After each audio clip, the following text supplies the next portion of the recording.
হঠাৎ করে আমার যখন নারিকেলের নাড়ু খেতে ইচ্ছে করে, নাড়ু যে এত ভালো লাগে খেতে যে বলার কথা না। তাই আজ ইচ্ছে করা মাত্রই চলে আসলাম নারিকেলের নাড়ু বানাতে। পুরো ভিডিওটা অবশ্যই দেখবেন শুরু থেকে শেষ পর্যন্ত। হ্যালো গাইজ, আসসালামু আলাইকুম। আবারও চলে আসলাম আপনাদের মাঝে নতুন একটা রেসিপি নিয়ে, যেটা আমি আজকে করতে যাচ্ছি নারিকেলের নাড়ু।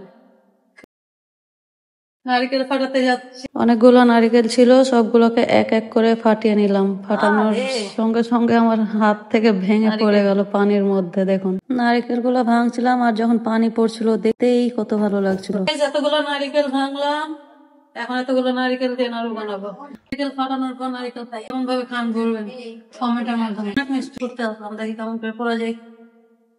আমি কখনো নারিকেল করিনি, তবুও চেষ্টা করলাম, ভালোই লাগলো করতে। দেখুন, এখন হচ্ছে নারিকেল মাপছি।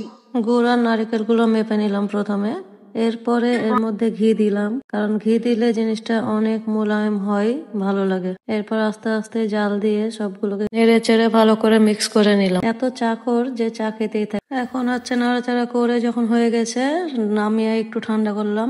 ঠান্ডা যদিও করিনি, প্রচুর গরম ছিল, দেখতেই পাচ্ছেন আমি হাতে ফু দিচ্ছিলাম আর বানাচ্ছিলাম, যদিও হাতটা আমার পুড়ে গেছিল। তো সবগুলো নাড়ু এক এক করে বানিয়ে এরপর আবারও আপনাদের সামনে নিয়ে আসছি। একটু ওয়েট করেন, সবগুলো নাড়ু বানিয়ে দেখাচ্ছি কতগুলো নারিকেলের নাড়ু বানালাম। আর আমি কতগুলো যে বানাতে বানাতে খেয়েছি যে বলার কথা না। আমি খেতেই ছিলাম আর এই যে আবারও খাচ্ছি।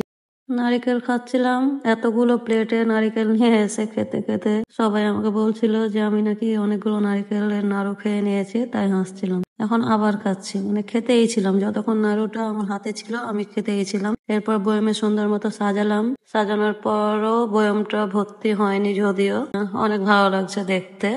বয়মে, কাঁচের বয়ম আমার অনেক পছন্দের, কিন্তু বয়মটা হচ্ছে ফ্রেশ, একেবারে সাদা না, তাই একটু পছন্দ হয়নি। তবুও দেখুন, অনেক ভালো লাগছে। টাটা, বাই বাই, ধন্যবাদ সবাইকে আমার ভিডিওটি দেখার জন্য।